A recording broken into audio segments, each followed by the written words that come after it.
अब अपन एन्युटी और पेंशन के प्रोविजंस को समझ लेते हैं। ठीक है, एन्युटी और पेंशन की सैलरी के हेड के अंदर ही चार्जेबल होती है और एन्युटी पेंशन भी सैलरी के बिलिंग के पर्पल के अंदर ही आती है। ठीक है, सबसे पहले एन्युटी को समझ लेते हैं। एन्युटी क्या है? अब कोई भी व्यक्ति एग्जाम्पल के तौर पे ले रहे हैं कि कोई भी व्यक्ति अगर 5 लाख रुपए इन्वेस्ट करता है, ठीक है, किसी भी फंड या सिक्योरिटी में या बैंक डिपॉजिट में कर देता है और उनको बोलता है कि मेरे को हर साल आप इक्वल सम एनुअली मेरे को पे करो। इक्वल सम कोई भी हो सकता है, 20,000 रुपए की एन्युटी उसमें उसकी या 25,000 रुपए की एक टेबल आती है जो जो बैंक या इंश्योरेंस कंपनी प्रोवाइड करती है, उसके अकॉर्डिंग ही एन्युटी निकलती है। तो अपन तो बस एक जनरल सेंस में समझ रहे हैं कि 20,000 रुपये उसने बोला कि 20,000 रुपये मेरे को हर साल चाहिए। अब जो 20,000 रुपये उसको इक्वल सम हर साल मिल रहे हैं, इसको अपन एन्युटी बोलेंगे। ठीक है, अब इसमें एक इंटरेस्ट का कंपोनेंट भी आ जाता है कि 5 लाख रुपए उसने इन्वेस्ट किए हैं, उसके बदले में उसको ब्याज भी मिलेगा। ठीक है, तो अब ब्याज की टैक्सेबिलिटी का क्या होगा भाई, तो वो सारी चीजें अपन आगे चल के पढ़ेंगे। ठीक है, कौन एन्युटी में इन्वेस्ट कर सकता है?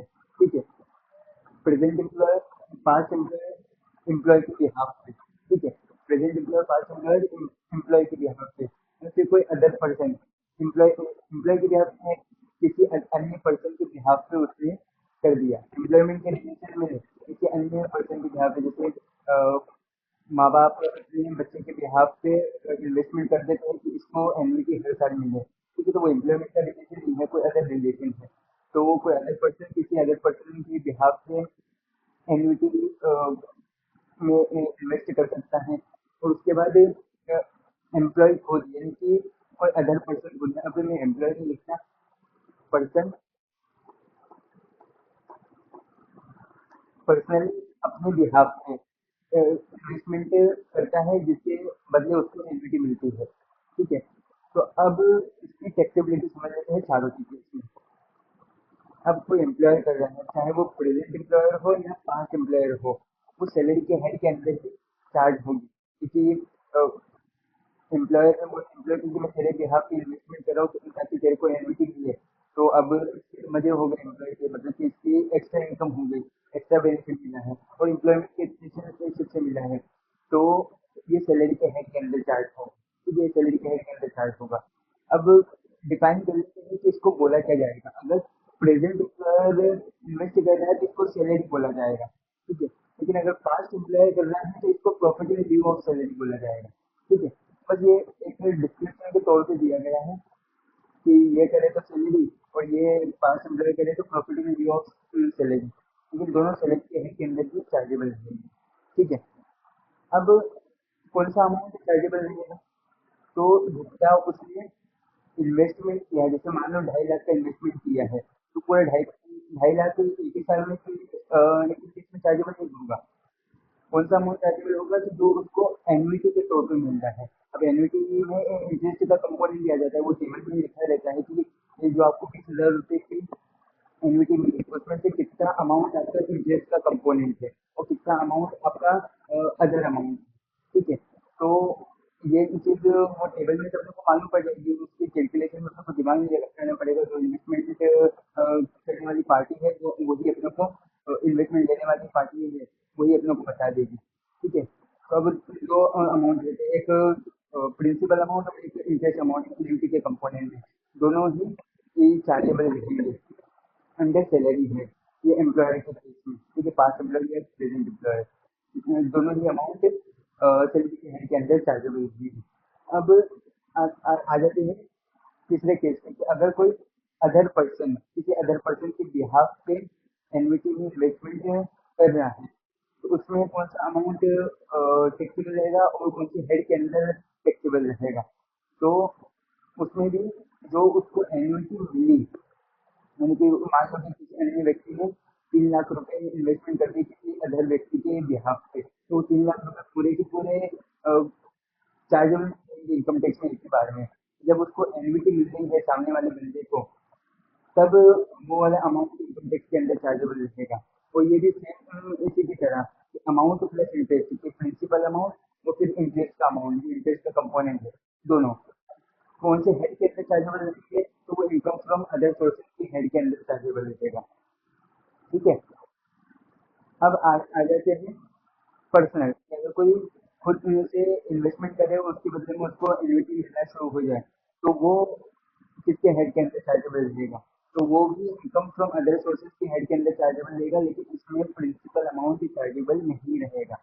इसमें सिर्फ इंटरेस्ट का कंपोनेंट जो एन्युटी में आ रहा है वो चार्जेबल रहेगा। जैसे मान लो कि मैंने एक फाइनेंस प्रीवियस ईयर 23-24 में मैंने 5 लाख रुपए कमाए। अब उसमें से 2 लाख रुपए मैंने इन्वेस्टमेंट में डाल दिए। ठीक है। तो 2 लाख रुपए से तो मैं ऑलरेडी टैक्स भर चुका हूँ। ठीक है। तो वापस से वो प्रिंसिपल अमाउंट भी मैं टैक्स क्यों भरूँ, अगर मैं उसको एन्युटी में इन्वेस्ट कर रहा हूँ, वो तो ऑलरेडी फिक्स्ड अमाउंट है। तो अब एन्युटी मैंने ली, अब उसमें से जो ब्याज मैं कमा रहा हूँ और हर साल जो मेरे को एन्युटी के बदले में जो एन्युटी में जो ब्याज का कंपोनेंट आ रहा है, बस उसी पे ही मेरे को टैक्स भरना रहेगा। जो प्रिंसिपल अमाउंट का कंपोनेंट है उसमें तो मैंने ऑलरेडी टैक्स भर दिया जब मैंने वो इनकम कमाई थी, तो उसमें उसमें टैक्स नहीं लगेगा। सिर्फ ये इंटरेस्ट के कंपोनेंट पे टैक्स लगेगा। करेक्ट। अब आते हैं अपन पेंशन पे। एनुइटी तो अपना क्लियर हो गया, अब अपन आते हैं पेंशन पे। पेंशन का क्या मतलब रहता है। अब यहाँ पे तो इन्वेस्टमेंट करना पड़ता है एनुइटी में। पेंशन में क्या रहता है कि एम्प्लॉयर या गवर्नमेंट अपने एम्प्लॉयज के लिए एक रिटायरमेंट बेनिफिट करती है, प्लान रिटायरमेंट बेनिफिट प्लान करती है। ठीक है। उसमें वो फंड क्रिएट करके करती रहती है ताकि एक बार रिटायरमेंट हो जाए उसके एम्प्लॉय का, तो फिर वो पेंशन के तौर पे उनको हर साल अमाउंट देती रहेगी। करेक्ट है। अब यहाँ पे भी हर साल अमाउंट मिल रहा है, और यहाँ पे भी हर साल अमाउंट मिल रहा है। तो दोनों में डिफरेंस क्या है, दोनों में डिफरेंस यही है कि इसमें इन्वेस्टमेंट करना पड़ता है और इसमें एक प्लान रिटायरमेंट बेनिफिट बनाते हैं, फंड क्रिएट करते हैं, इसमें कोई इन्वेस्टमेंट नहीं करते हैं, अपने पास ही एक फंड जमा कर लेते हैं हर साल और फिर उसमें से पेंशन देना शुरू करते हैं। करेक्ट है, ये फर्क है। अब इसमें टाइप से समझ लेते हैं कि पेंशन के क्या टाइप। एक बार रिटायरमेंट हो गया, पेंशन मिलना चालू हो गया, तो दो दो तरह के पेंशन लेते हैं। एक रहता है अनकम्यूटेड पेंशन और एक रहता है कम्यूटेड पेंशन। सबसे पहले कम्यूटेड पेंशन को समझ लेते हैं तो अनकम्यूटेड पेंशन समझ में आ जाएगा। कम्यूटेड पेंशन क्या है कि एम्प्लॉयर या गवर्नमेंट ने अपने एम्प्लॉय को कमिट कर दिया कि हर साल आपको 25,000 रुपये मिलेगा पेंशन के तौर पे, हर साल आपको 25,000 रुपये मिलेगा। अब ये जो 25,000 रुपये का अमाउंट उसको हर साल मिलना है, तो उसने पिछले 4 साल के बाद बोला कि मेरे को अभी पैसे की ज़रूरत लग रही है, तो आप क्या करो कि जो मेरे पेंशन का अमाउंट है उसको 20% से काट दो। ठीक है। 20% से काट दो मतलब कि 25,000 का 20% 5,000। 5,000 से आप मेरे अमाउंट को काट दो, हर साल मेरे को सिर्फ 20,000 दो। लेकिन अभी आप अपनी कैलकुलेशन बिठाओ कि ये जो 5,000 रुपये मेरे कट जाएंगे, तो इसके बदले में अभी फिलहाल मेरे को कितना अमाउंट मिल सकता है, लमसम अमाउंट कितना मेरे को मिल सकता है, ये आप कैलकुलेशन बिठा के मेरे को बताओ, और वो वाला अमाउंट मेरे को अभी अर्जेंट में ज़रूरत है। तो ये जो लमसम अमाउंट ले लिया, इसको अपन बोलेंगे कम्यूटेड पेंशन। ठीक है। अब अनकम्यूटेड पेंशन क्या है, तो वो जो अब बचा कुचा अमाउंट रहेगा ना 20,000 रुपये की, जो उसको हर साल मिलता रहेगा, जिसमें उसने कुछ अब डिडक्ट नहीं करवाया है, वो हर साल 20,000 रुपये मिलते जा रहा है। पहले 25,000 मिल रहे थे, अब 20,000 रुपये उसको हर साल मिलते जाएंगे। तो वो जो हर साल उसको मिल रहा है उसको अपन अनकम्यूटेड पेंशन बोलेंगे। ठीक है। और कम्यूटेड पेंशन क्या है कि जो उसने कटवा लिया और नहीं ले लिया उसको कम्यूटेड पेंशन बोल रहे हैं। अब ये जो अनकम्यूटेड पेंशन है ये फुल्ली टैक्सेबल है। 20,000 रुपये जो हर साल पेंशन मिल रहा है किसी भी एम्प्लॉय को, गवर्नमेंट एम्प्लॉय को या अदर देन गवर्नमेंट एम्प्लॉय को, 20,000 रुपये हर साल मिल रहा है, तो वो फुल्ली टैक्सेबल रहेगा। लेकिन कम्यूटेड पेंशन में एक पार्शियल एग्जेम्पशन आ जाता है, वो लिमिट सेट की गई है फॉर्मूला के थ्रू, तो वो अपन समझ लेते हैं कि कम्यूटेड पेंशन में कैसे एग्जाम्पन दिया जाता है। ठीक है। अब ये जो कम्यूटेड पेंशन में एग्जाम्पन मिल रहा है इसको ध्यान रखना कि डिफॉल्ट रेजिम में भी मिलता है ये और ऑप्शनल रेजिम में भी मिलता है। ठीक है। इसको दिमाग में बैठा लेना कि कम्यूटेड पेंशन में डिफॉल्ट रेजिम में भी अपने को एग्जाम्पन मिलेगा, पार्शियल एग्जाम्पन और ऑप्शनल रेजिम में भी मिलेगा। ठीक है। तो अब कैसे मिलता है ये एग्जाम्पन। सबसे पहले अपन क्राइटेरिया चेक करेंगे। क्या क्राइटेरिया चेक करेंगे कि क्या वो एम्प्लॉय गवर्नमेंट एम्प्लॉय है, government employee in the sense कि डिफेंस सर्विसेज में काम किया हो, मिलिट्री पर्सनल है, और या फिर सेंट्रल गवर्नमेंट का कोई एम्प्लॉय हो या स्टेट गवर्नमेंट का कोई एम्प्लॉय हो, या सुप्रीम कोर्ट का जज हो या हाई कोर्ट का जज हो, तो उनके या लोकल अथॉरिटी का कोई एम्प्लॉय हो, उनको फुल्ली एग्जेम्प्टेड रहता है। ये पेंशन जो कमिटेड पेंशन उनको मिलता है, ये फुल्ली एग्जेम्प्टेड रहता है। अब आते हैं अपन अदर देन गवर्नमेंट एम्प्लॉय, इनको पार्शियल एग्जेम्पशन मिलता है फॉर्मूला के तहत। ठीक है, तो जो अदर देन गवर्नमेंट एम्प्लॉय है उसमें भी दो क्राइटेरिया चेक करेंगे। फर्स्ट वाला क्राइटेरिया क्या है कि ग्रेचुइटी आपको receive,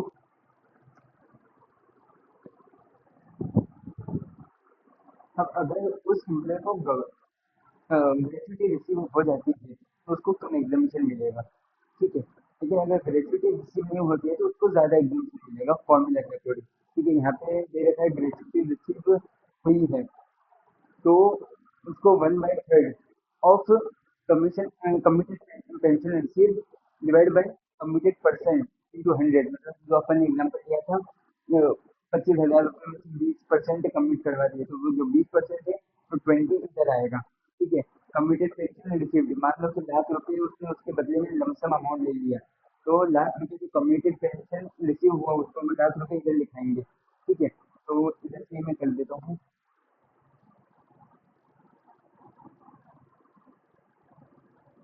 lakh divide by 20 into 100।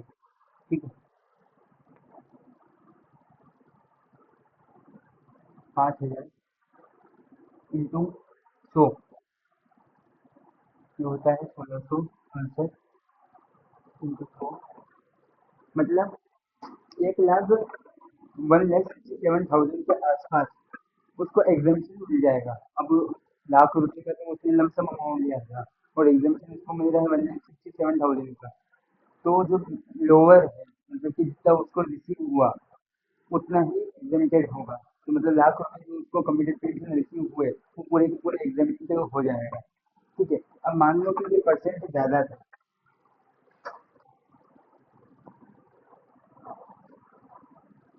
मान लो कि ये परसेंट भी ज़्यादा था, 50% था, डिवाइड बाई 50 इंटू 100, 2,000,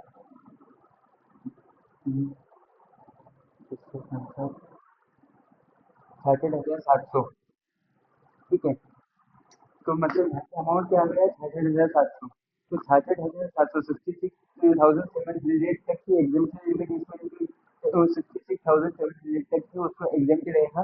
बाकी का अमाउंट जो बच रहा है 33,300 पे उसको टैक्स पे भरना पड़ेगा। करेक्ट है, अब यहाँ पे ग्रेचुइटी अगर रिसीव नहीं हुई है तो फिर उसको थोड़ा ज़्यादा एग्जामेशन मिल जाएगा, मतलब कि जो 1/3 है ये 1/2 में बदला जाएगा। ये half of computed pension received divided by computed percent into 100, upon same case निकालते हैं और देखते हैं कि कितना एग्जामेशन मिल सकता है। सेम केस अपन निकालते हैं। ठीक है, half into computed pension received lakh रुपए डिवाइड बाय computed परसेंट 50% समझ लेते हैं इंटू 100। ठीक है, 2,000, अब उसमें से 2 divide by 2,000, sorry 2,000 divide by 2,000 into 100, मतलब ये यहाँ पे तो लाख रुपए का पूरा अमाउंट आ गया, तो लाख रुपए इसको पूरे एग्जेम्प्टेड रहेंगे। तो यहाँ पे तो कैलकुलेशन में लाख रुपए 66,700 आ रहा है, तो मतलब कम ग्रेचुइटी जब रिसीव हुई तो 66,700 ही उसको एग्जेम्पशन मिला, तो यहाँ पे तो कम अमाउंट था, कम अमाउंट एग्जाम हुआ। लेकिन यहाँ पे अब ग्रेचुइटी रिसीव नहीं हुई है और सेम केस बन रहा है, सेम लमसम अमाउंट बन रहा है, सेम कमिटेड पर्सन बन रहे हैं, तो यहाँ पे एग्जामेशन ज़्यादा मिल जाती है, लाख रुपए से उसको एग्जामेशन मिल गए। ठीक है, तो अब लाख रुपए की एग्जामेशन मिली और लाख रुपए का लमसम अमाउंट दिया था तो पूरे का फुल अमाउंट एग्जामेशन मिलेगा। करेक्ट है, ऐसे अपने को इसको कैलकुलेट करना है।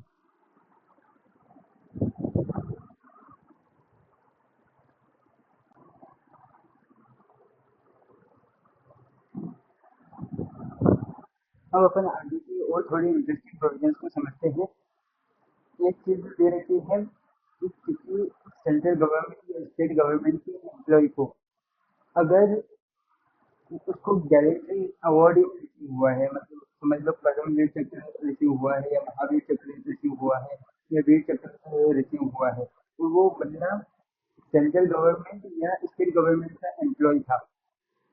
ठीक है, तो जो भी कम्यूटेड पेंशन या अनकम्यूटेड पेंशन उनको रिसीव होता है वो फुल्ली एग्जेम्प्टेड रहेगा। ठीक है, अब अगर उनकी डेथ हो जाती है, अब उसके बदले में फैमिली को मिलता है, फैमिली को एज पर कि स्पाउस या चिल्ड्रन या फिर ब्रदर या सिस्टर, जो रियल ब्रदर या सिस्टर थे, और या फिर कोई अदर पर्सन की जो होली या mainly dependent on death person है। ठीक है, और उनको डेथ हो गई तो उनको पेंशन मिलेगा, फैमिली के मेंबर को। इन फैमिली मेंबर को अगर पेंशन रिसीव होता है तो उनको भी फुल एग्जेम्पशन दिया जाएगा। तो सिर्फ ये होनी चाहिए कि एम्प्लॉय सेंट्रल गवर्नमेंट या स्टेट गवर्नमेंट का होना चाहिए और उनको गैलेंट्री अवार्ड परमवीर चक्र या महावीर चक्र या वीर चक्र मिलना चाहिए। तो अगर ये कंडीशन मिस हो जाती है तो फिर कमिटेड पेंशन हो या अनकमिटेड पेंशन हो वो फुल्ली एग्जेम्पशन रहेगा उनके लिए। ठीक है, अब एक और जगह एग्जेम्पशन मिलता है आर्म्ड फोर्सेस पर्सनल। अब आर्म्ड फोर्सेस पर्सनल को कोई भी तरह की डिसेबिलिटी, आर्म्ड फोर्सेस पर्सनल कौन से आर्मी का कोई बंदा है या फिर नेवी का बंदा है या पुलिस ऑफिसर है, तो आर्म्ड फोर्सेस पर्सनल है और उनको ड्यूटी देने के टाइम पे कुछ भी तरह की डिसेबिलिटी हो जाती है, जैसे कि पाँव में कोई गोली लग गई या फिर रेस्क्यू ऑपरेशन में कुछ न कुछ भी तरह की डिसेबिलिटी हो जाती है, उनका कुछ हाथ वाथ फ्रैक्चर हो जाता है या डिसेबल भी हो जाता है, तो उसकी वजह से फिर उनको रिटायरमेंट लेना पड़ता है। सिर्फ इसी पर्पज की वजह से उनको रिटायरमेंट की, जैसे जनरल रिटायरमेंट नहीं, बस इस पर्पज के लिए डिसेबिलिटी हो गई, उस पर्पज की वजह से उनको रिटायरमेंट लेना पड़ रहा है ड्यूरिंग द ड्यूटी। तो उनको अगर पेंशन रिसीव होता है तो कम्यूटेड पेंशन हो या अनकम्यूटेड पेंशन हो वो फुल्ली एग्जेम्प्टेड रहेगा।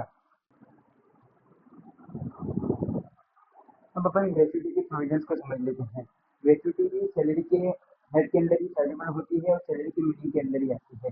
ग्रेच्युटी क्या होता है कि गवर्नमेंट अपने एम्प्लॉयज को या कंपनी के एम्प्लॉयज को एज पर देयर पॉलिसी उनको अगर लगता है वो रिकॉग्नाइज करे कि ये बंदा बहुत अच्छे से काम करता है, हमारे कंपनी को वैल्यू प्रोवाइड करता है, तो इसको हम ग्रेच्युटी से ये अमाउंट देना चाहते हैं, तो उस अमाउंट जो इन द कोर्स ऑफ एम्प्लॉयमेंट दिया गया तो उसके काम को रिकॉग्नाइज करते हुए उसको ग्रेच्युटी बोला जाता है। अब ग्रेच्युटी तो अब बहुत ही जनरल हो गए हैं, ग्रेच्युटी कंपनी से देती ही है। ठीक है, और उसके लिए तो एक एक्ट भी बनाए रखा है, पेमेंट ऑफ ग्रेच्युटी एक्ट 1972, उसके तहत ग्रेच्युटी दी जाती है। ठीक है, और भी अदर कंपनी रहती है कि जो पेमेंट ऑफ ग्रेच्युटी एक्ट 1972 में जो प्रोविजन दी है उसके अलावा भी अपने हिसाब से ग्रेच्युटी देती है, तो दोनों क्राइटेरिया रहते हैं फिर एक ग्रेच्युटी देने के। अब ग्रेच्युटी की फ्लेक्सिबिलिटी समझ लेते हैं और उसके एग्जाम्पशन से समझ लेते हैं कि ग्रेच्युटी कब फुल्ली फ्लेक्सिबल रहेगी और कब उसमें पार्शियल एग्जाम्पशन मिलेगा।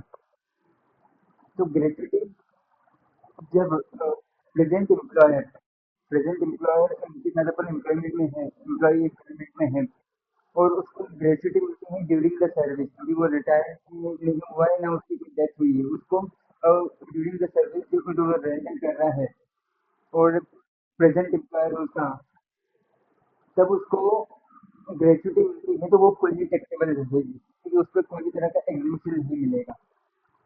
अब आते हैं कि कभी रिटायरमेंट हो जाए, उस बंदे का बंदा कंपनी छोड़ रहा है या गवर्नमेंट एम्प्लॉय है, तो जो अपनी सर्विसेज जो अपनी ड्यूटीज वो देता है, अब वहाँ से वो रिटायरमेंट ले रहा है हमेशा के लिए। ठीक है, तो जब वो रिटायरमेंट लेगा या फिर अगर किसी की डेथ हो जाती है, किसी एम्प्लॉय की डेथ हो जाती है, तब ग्रेच्युटी दी जाती है, तो उस टाइम पे पार्शियल एग्जीबिशन मिलेगा। अब उसके तीन क्राइटेरिया समझ लेते हैं, तीनों में अलग अलग तरह के एग्जीबिशन है। फर्स्ट क्या है कि अगर कोई गवर्नमेंट एम्प्लॉय है, गवर्नमेंट एम्प्लॉय मैंने समझाई कि जो सेंट्रल गवर्नमेंट या स्टेट गवर्नमेंट के अंदर एम्प्लॉय हो वो गवर्नमेंट को सर्विस प्रोवाइड कर रहे हैं, सर्विस रेंडर कर रहे हैं वो, फिर डिफेंस सर्विसेज में जो काम करते हैं, फिर जो यूपीएससी के बंदे हैं, यूनियन पब्लिक सर्विस कमीशन के बंदे हैं, तो वो जो सर्विसेज रेंडर करते हैं गवर्नमेंट की, तो ये जो गवर्नमेंट एम्प्लॉइज है, इनको फुल्ली एग्जामेशन मिलता है, ग्रेच्युटी के अंदर इनको फुल्ली एग्जामेशन मिलता है। ठीक है, बस शर्त क्या है कि जो पेंशन कोड बनाया गया है, ये रेगुलेशन जो बनाया गया है उनके रिटायरमेंट के लिए, जो रिटायरमेंट के उनको लॉ के अंदर प्रोविजन बनाए गए हैं, उसके तहत है कि वो अपने रिटायरमेंट लेते हैं, तभी जाके इनको फुल एग्जामेशन मिलेगा। अब उसके अधीन अगर वो रिटायरमेंट ले रहे हैं, ये प्रोविजन को फॉलो कर रहे हैं, तो फिर उनको फुल्ली एग्जामेशन नहीं मिलेगा, उनको मुझे ग्रेचुटी मिल रहा हो, लेकिन उनको फुल्ली एग्जामेशन नहीं मिलेगा। करेक्ट है। अब ये अपन गवर्नमेंट एम्प्लॉय का समझ लेंगे। अब अपन आते हैं अदर देन गवर्नमेंट एम्प्लॉय की तरफ। ठीक है, अब अदर देन गवर्नमेंट एम्प्लॉय में मैंने जैसे आपको बताया कि company payment of gratuity act 1972 के तहत भी उसके प्रोविजन के अकॉर्डिंग ग्रेच्युटी दे सकती है, और या फिर कुछ अपनी खुद की पॉलिसी बनाए जिसके अकॉर्डिंग वो ग्रेच्युटी है। ठीक है, तो अब अगर पेमेंट ऑफ ग्रेच्युटी एक्ट 1972 के तहत देती है, तो फिर उसके लिए उसकी कैलकुलेशन अलग है, और other than payment of gratuity act 1972 देती है, तो उसके लिए उसकी कैलकुलेशन अलग है। ठीक है, पहले तो पीओजी 1972 के अकॉर्डिंग अपन समझ लेते हैं। आप अमाउंट लिख लो 20 लाख रुपए। ठीक है, फर्स्ट पे अमाउंट ऑफ 20 लाख रुपए लिख लो, 20 लाख तक का एग्जामेशन है। फिर आप दूसरा लिखो ग्रेच्युटी रिसीव। ठीक है, फिर यानी कि कितनी आपको ग्रेच्युटी रिसीव हुई, कितना अमाउंट लिख लो। फिर तीसरा आप एक फॉर्मूला लिखो, 15 डिवाइड बाई 26। ठीक है, और उसके साथ last drawn basic salary plus DNS allowance. यहाँ पे ध्यान रखना है कि सिर्फ basic salary plus DNS allowance को भी कंसिडर करना है, ये यहाँ पे कैलकुलेशन पर्पज के लिए। ठीक है, तो basic salary plus DNS allowance जो आखिरी में आपने ड्रॉ की, लास्ट मंथ की जो आपने ड्रॉ की रिटायरमेंट या डेथ के पहले जो आपने लास्ट ड्रॉ सैलरी आपकी रही है, basic salary plus DNS allowance, वो यहाँ पे लिखी। ठीक है, और number of years of completed services. ठीक है, कि कितने साल आपने कंपनी को सर्विसेज रेंडर की। ठीक है, कंप्लीटेड, कंप्लीटेड कितने साल आपने सर्विस कंप्लीट की है, 15 साल की है, 15 साल 3 महीने की है। तो ये जो 3 महीने आए ना, 6 महीने से कम है, 3 महीने आए ना, तो इसको आप हटा दो, ये फ्रैक्शन को आप इग्नोर कर दो। अब मान लो 15 साल 9 महीने आपने सर्विसेज प्रोवाइड की, जो कि 6 महीने से ऊपर है। ठीक है, तो 6 महीने से ऊपर आते हैं, तो फिर अपन पूरा एक साल ही कंसिडर करेंगे। तो 15 साल 9 महीने आए, तो उसको 16 साल की महीना है। ठीक है, तो यहाँ पे 15 divide by 26 into last income basic salary plus DNS allowance into number of years completed services इनकी 16 साल। ठीक है, ये पूरा टोटल आपको कैलकुलेट करना है। ये कैलकुलेट कर लिया, अमाउंट लिख लिया, फिर ग्रेच्युटी रिसीव लिख लिया, 20 लाख रुपए लिख लिया। अब इसमें से चेक करना है कि कौन सा अमाउंट सबसे ज्यादा लोवेस्ट है। जो अगर 20 लाख दोनों में से लोवेस्ट निकल रहा है, तो 20 लाख तक का एग्जामेशन मिलेगा। ग्रेच्युटी रिसीव 20 लाख और इस दोनों अमाउंट में से अगर लोवेस्ट है, तो फिर उसके एग्जामेशन मिलेगा। फिर यानी कि उतने अमाउंट तक एक्सटेंड तक एग्जामेशन मिलेगा। और अगर ये कैलकुलेशन से जो अमाउंट आता है वो सबसे लोवेस्ट है, तो फिर उतने अमाउंट के हद तक अपने को एग्जामेशन मिलेगा। करेक्ट है। अब अपन आते हैं अदर देन पीओजी। ठीक है, 20 लाख रुपए ग्रेच्युटी रिसीव यानी कि इसकी तरह ही दूसरी अमाउंट लिख लो। अब यहाँ पे कैलकुलेशन और फॉर्मूला थोड़ा अलग हो जाता है। क्या दिया गया है कि 1/2 half of average of past 10 month salary. अब यहाँ पे सैलरी क्या है, कि बेसिक सैलरी ध्यान रखना है, यहाँ पे कंप्यूटेशन अलग आ जाती है सैलरी के लिए। Basic salary plus DNS allowance, जो कि रिटायरमेंट बेनिफिट के लिए दिए गए हैं। रिटायरमेंट बेनिफिट यहाँ पे क्रूशल है उसको डिटरमाइन करना। मान लो कि डीएनएस अलाउंस आपको मिले 60% फॉर रिटायरमेंट बेनिफिट, और बाकी 40% अदर पर्पज के लिए, है ना, और 60% आपको मिले रिटायरमेंट बेनिफिट के लिए। तो मान लो 60 लाख रुपए की डीएनएस अलाउंस मिले, तो उसमें से सिर्फ 60,000 ही यहाँ पे कैलकुलेशन पर्पज के लिए इन्वॉल्व हो गए। बाकी का 40,000 डीएनएस अलाउंस कैलकुलेशन पर्पज के लिए इन्वॉल्व नहीं हुए। ठीक है, तो basic salary plus DNS allowance plus commission, percent of turnover. यहाँ पे भी कमीशन कोई सा भी नहीं, और टर्नओवर के टर्नओवर का परसेंट निकालें कि उसके अकॉर्डिंग कमीशन निकल रहा है, तो वो कमीशन यहाँ पे इन्वॉल्व होगा, कोई सा भी कमीशन इन्वॉल्व नहीं हो जाएगा। ठीक है, तो जिन चीज़ों को कैलकुलेट करना है, लास्ट 3 मंथ का एवरेज निकालना है। इन तीनों का कैलकुलेशन अपने को लास्ट 3 मंथ का पूरा कैलकुलेशन निकालना है कि कितना आ रहा है एवरेज है। तो लास्ट 3 मंथ का एवरेज अपन ने निकाल लिया, यहाँ पे अमाउंट लिख लिया into number of units completed services. अब यहाँ पे फ्रैक्शन को इग्नोर करना पड़ेगा। जैसे अगर मान लो 15 साल 11 महीने 29 दिन, मतलब कि पूरे 16 साल अभी कंप्लीट नहीं हुए, 11 महीने 29 दिन भी है, तो ये 11 महीने 29 दिन को हटा दें, सिर्फ 15 साल ही यहाँ पे लिखा जाएगा। यहाँ पे फ्रैक्शन इग्नोर करने के लिए है। ठीक है, तो 11 महीने 29 दिन के हटा दो, 15 साल को भी आपको कंसिडर करना पड़ेगा यहाँ पे कैलकुलेशन करने के लिए। तो half average of past 10 years salary into number of years complete service in the sense कि 15 साल। ठीक है, वो कैलकुलेट हो जाए। अब इसमें भी चेक करो कि कौन सा लोएस्ट निकल रहा है और उस अमाउंट के हद तक एग्जामेशन दे दो। अब मैंने जैसे बोला ना, पेमेंट ऑफ ग्रेच्युटी 1972 के लिए 20 लाख रुपए यहाँ पे लिख लो, या अदर अदर वे में अगर पेमेंट ऑफ ग्रेच्युटी या किसी अदर वे में दिया गया है, या अग्रिम कुछ दिया गया है, तो उसमें भी 20 लाख रुपए लिख लो, दोनों जगह 20 लाख रुपए लिख लो। तो इसके लिए एक और प्रोविजन दिया गया है।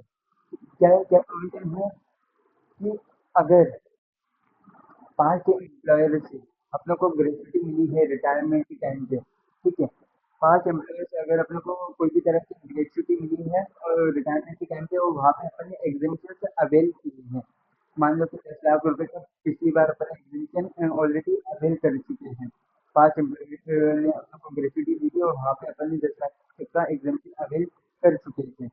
तो अब क्या होगा कि ये जो 20 लाख है, इसमें से वो 10 लाख रुपए आप काट लो, कितना बचेगा? 10 लाख रुपए।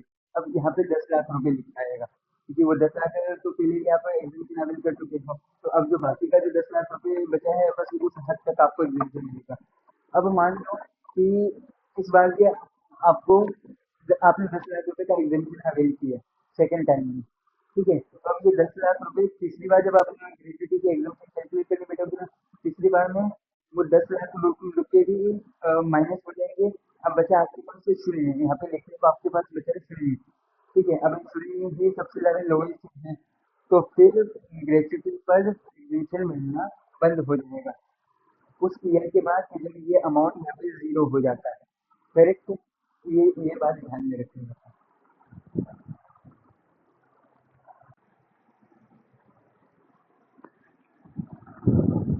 अब अपन आगे की प्रोविजन समझ लेते हैं। फीस और कमीशन, ठीक है, फीस और कमीशन भी सैलरी के हेड के अंदर ही चार्ज होगी, अगर वो in the course of employment employer employee को दे रहा है तो। ठीक है, और ये फुल्ली टैक्सेबल रहेगा, इसमें कोई भी एग्जामेशन गवर्नमेंट ने दिया नहीं है। ठीक है, तो फीस और कमीशन फुल्ली टैक्सेबल रहेगा, इससे अपने को समझना है।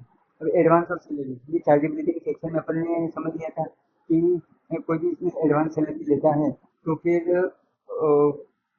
वो रिसिप्ट के बेसिस पे ही चार्ज होगा, और ये भी फुली टैक्सेबल रहेगा, इसमें भी कोई एग्जामेशन नहीं मिलता है। करेक्ट है। अब लीव सैलरी एडजस्टमेंट पे आ जाते हैं। इसमें थोड़े सर्टेन एग्जामेशन दिए गए हैं, तो इसकी थोड़ी इंपॉर्टेंस इसको समझते हैं। ठीक है, लीव सैलरी होता क्या है? मान लो कोई कंपनी अपनी पॉलिसीज के अंदर, या कोई गवर्नमेंट कंपनी है, या गवर्नमेंट अपने एम्प्लॉयज को लीव सैलरी प्रोवाइड कर रही है ना, एज पर देयर पॉलिसी।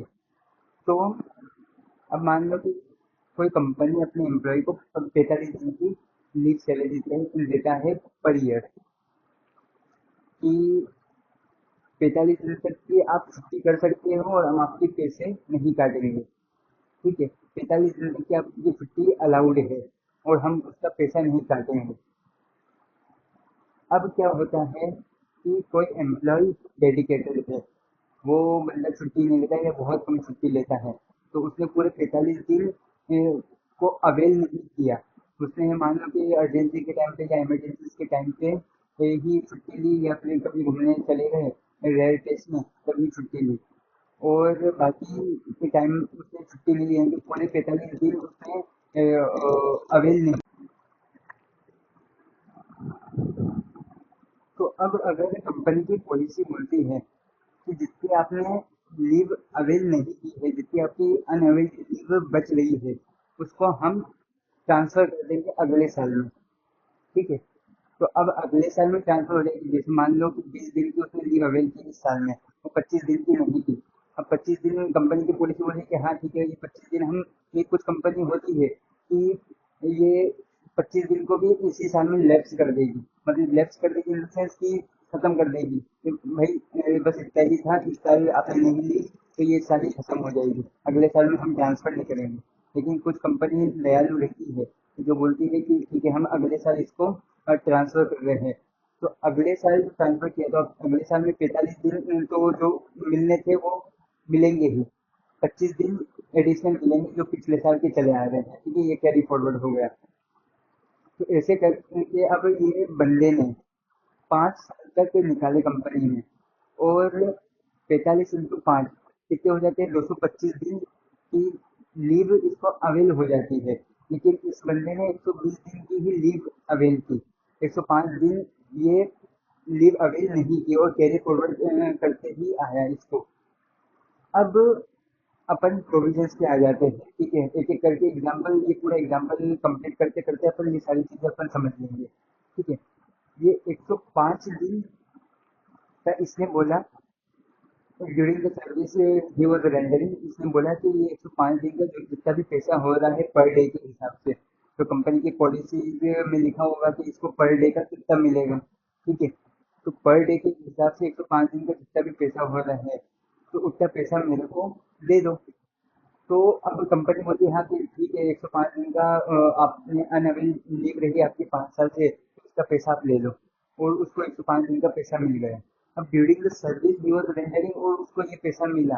ठीक है, अभी सर्विस से रिटायरमेंट नहीं लिया है। ठीक है, सर्विस अभी भी रेंडर कर ही रहा है, 6 साल में भी जा रहा है, 7वें साल में भी जा रहा है, वो सर्विस वो रेंडर कर रहा है। और उस कोर्स ऑफ एम्प्लॉयमेंट के दौरान उसको ये पैसा मिल रहा है लीव सैलरी इंकेजमेंट का, तो वो फुल्ली टैक्सेबल रहेगा। ड्यूरिंग सर्विस है तो फुल्ली टैक्सेबल रहेगा, चाहे वो गवर्नमेंट एम्प्लॉय हो या अदर देन गवर्नमेंट एम्प्लॉय हो। करेक्ट है।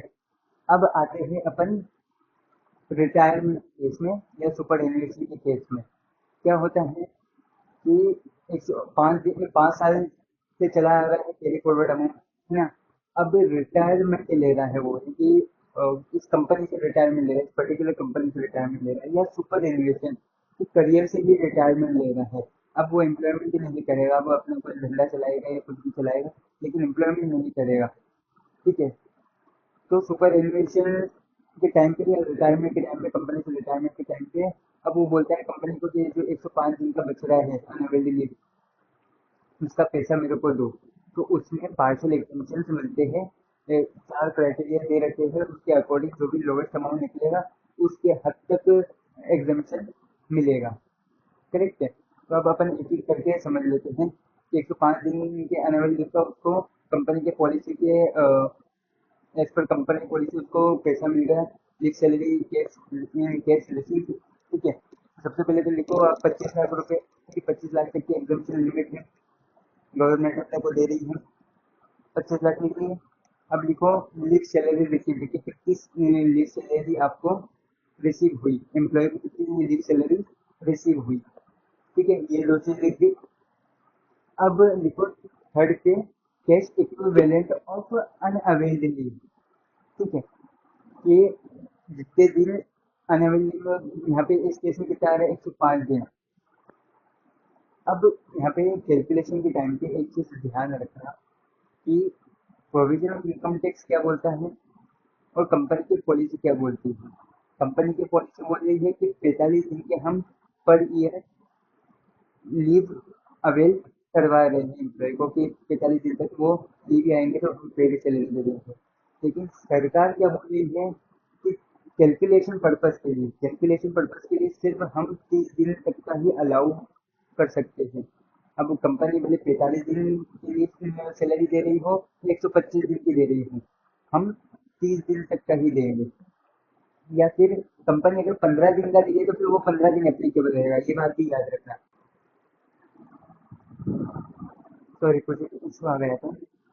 तो अपन कहा गया कि अगर कंपनी 30 दिन से कम दे रही है, तो फिर 15 दिन की भी दे रही है, या 20 दिन की दे रही है, या 25 दिन की लीव सैलरी अवेलमेंट दे रही है, तो फिर वही cash equivalent of unavailed leave को कैलकुलेट करने के पर्पस के लिए कंसिडर किया जाएगा। करेक्ट, पर ईयर कितने की बेसिस पे। लेकिन अगर कंपनी 30 दिन से ज़्यादा दे रही है, जैसे 45 दिन दे दिया, 120 दिन दे दिया या 150 दिन दे दिया, 30 दिन से ज़्यादा दिया है किसी भी एम्प्लॉय को, तो लीव सैलरी के cash equivalent of unavailed leave को कैलकुलेट करने के पर्पस के लिए सिर्फ 30 दिन ही इनकम टैक्स के अकॉर्डिंग 30 दिन ही दिए गए हैं। 30 दिन पर ईयर ही आप दे सकते हो कैलकुलेशन पर्पस के लिए। ठीक है, तो कैसे कैलकुलेट करेंगे कि 5 साल तक की सर्विसेज रेंडर हुई, 30 दिन इंटू 5 कितना हो रहा है, 150 दिन। ठीक है, इस बंदे ने कितने लीव अवेल की, 120 दिन, बची कितनी, 30 दिन। 30 दिन अनअवेल्ड लीव हो गई। अब उसका कैश इक्विवेलेंट अपन निकालेंगे।